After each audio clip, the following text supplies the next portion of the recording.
Dia 10, fazendo o devocional, uma vida com propósitos com vocês. E o tema de hoje é a essência da adoração. E aqui o autor traz que a essência da adoração está em render-se, em a gente se render. Ontem eu já falei, sobre o versículo do leproso, que tá lá em Mateus, que ele adorou Jesus antes de pedir uma cura, antes de pedir o seu milagre. E isso tá muito ardente no meu coração. E foi através desse livro que isso foi despertado em mim e a gente vai falar sobre isso hoje. E o versículo chave para hoje é Romanos 6:13. Mas, em vez disso, entreguem-se inteiramente a Deus, pois vocês estavam mortos e agora têm nova vida. Portanto, ofereça seu corpo como instrumento para fazer o que é certo, para a glória de Deus. O autor fala, que render-se é entrar nessa verdadeira adoração. A gente precisa estar rendido para ter uma verdadeira adoração. E que essa rendição se torna uma resposta natural à nossa forma de adorar a Deus. Tá dando para entender? A gente está construindo aqui uma ideia, Então a gente se entrega para Deus por amor, porque Ele nos amou primeiro. Então a gente age, essa nossa rendição, essa nossa adoração é uma resposta ao amor, é a nossa reciprocidade para Deus, E a gente não se entrega porque a gente tem medo ou obrigação, a gente se entrega porque Ele nos amou primeiro. Posso confiar em Deus? É uma dúvida, Posso confiar em Deus? Será que eu posso confiar nele? Então, aqui o autor traz que o medo, ele impede que a gente se renda. Mas o amor lança fora todo medo. E como saber que Deus nos ama, Eu vou ler para vocês aqui.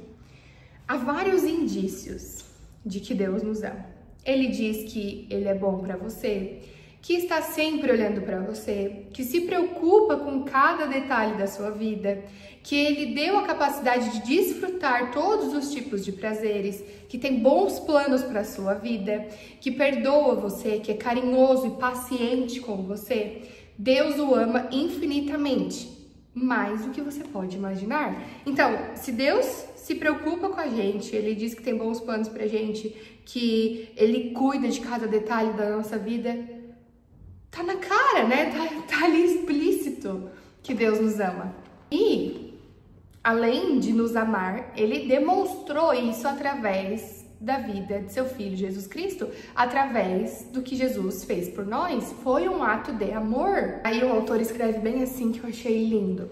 Se você quiser saber quão importante você é para Deus, olhe para Cristo com os braços estendidos na cruz, dizendo: eis o tanto que eu te amo, prefiro morrer a viver sem você. Uau, nossa! Então, que a gente entenda, que render-se a Deus traz liberdade.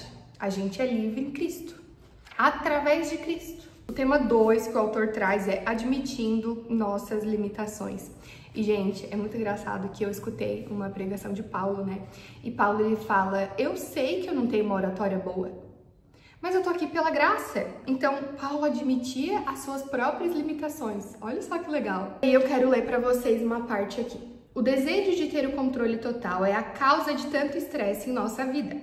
A vida é uma luta, mas o que a maioria das pessoas não percebe é que, como Jacó, nossa verdadeira luta é com Deus. Queremos ser Deus e não há nenhuma chance de ganharmos essa luta. E aí o autor traz outro autor. O motivo pelo qual muitos ainda estão angustiados, buscando e progredindo lentamente, é que ainda não chegaram ao fim de si mesmos. Ainda tentamos mandar e meter o bedelho no trabalho que Deus realiza dentro de nós. Eu acho que é meio que humano a gente querer ajudar Deus, Mas esse livro, ele traz muito uma ideia, uma coisa de reforçar. A gente não precisa ajudar Deus, Ele que vai fazer a boa obra, Ele que vai completar a boa obra que Ele começou em nós. E aqui também tem, não somos Deus, nem jamais seremos, somos humanos. É quando tentamos ser Deus que acabamos mais parecidos com Satanás, que desejou a mesma coisa. E eu vou ler mais uma coisa no livro, porque esse tema eu achei muito forte. Quando nos confrontamos com nossas limitações, reagimos com irritação, raiva e ressentimentos. Desejamos ser mais altos ou mais baixos, mais inteligentes, mais fortes, mais talentosos, mais bonitos e mais ricos. Queremos ter tudo e fazer tudo e ficamos deprimidos quando isso não acontece. Então, quando percebemos que Deus concedeu a outros essas características que não possuímos, reagimos com inveja, ciúmes e autopiedade. Então, a gente tem que admitir as nossas limitações, né? Não ficar focando nas coisas que a gente não tem, que os outros têm, porque isso traz em nós sentimentos que não são de Deus, sentimentos que não são bons. Aqui temos um tema 3. O que significa rendição, né? É sacrificar a vida ou sofrer a fim de mudar o que precisa ser mudado. E, gente, render-se não tem nada a ver com a gente reprimir aquilo que a gente já tem, a nossa própria personalidade, porque Deus quer usar exatamente aquilo que Ele já te deu, a sua própria personalidade. Você não precisa reprimir isso. E aí eu vou ler uma frase do C.S. Lewis que tá escrito assim, ó: quanto mais deixamos que Deus assuma o controle sobre nós, mais autênticos nos tornamos, pois foi Ele quem nos fez. Ele inventou todas as diferentes pessoas que eu e você tentamos ser. É quando me volto para Cristo, quando me entrego à personalidade dele, que pela primeira vez começo a ter a minha própria e real personalidade. Que forte, né? Às vezes a gente tá tão preocupado em se tornar algo que a gente não é, que Cristo também não quer que a gente seja, que a gente perde a nossa essência, que a gente perde a nossa própria personalidade, nos tornando cada vez mais distantes daquilo que Deus quer que a gente seja.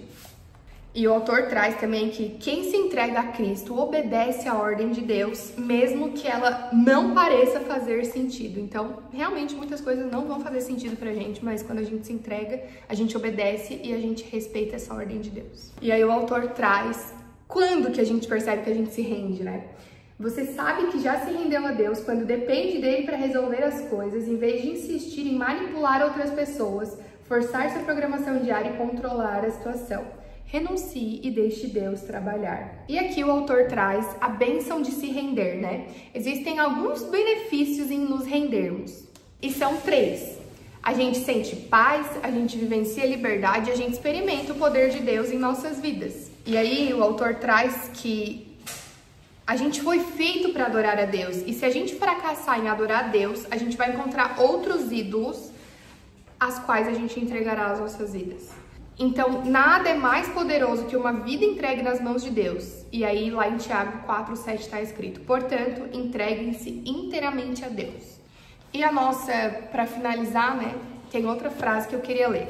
Render-se a Deus não é a melhor maneira de se viver, é a única maneira de viver. Todas as outras vias levam à frustração, à decepção e à autodestruição. E o nosso quadrinho é: pensando sobre o meu propósito de vida. A essência da adoração é a rendição. E o versículo para memorizar é Romanos 6:13. Entreguem-se completamente a Deus para que Ele use vocês a fim de fazerem o que é direito. E a pergunta para meditar é: que área da minha vida estou evitando entregar nas mãos de Deus? Porque a rendição tem que ser completa. E é isso, a gente se vê amanhã.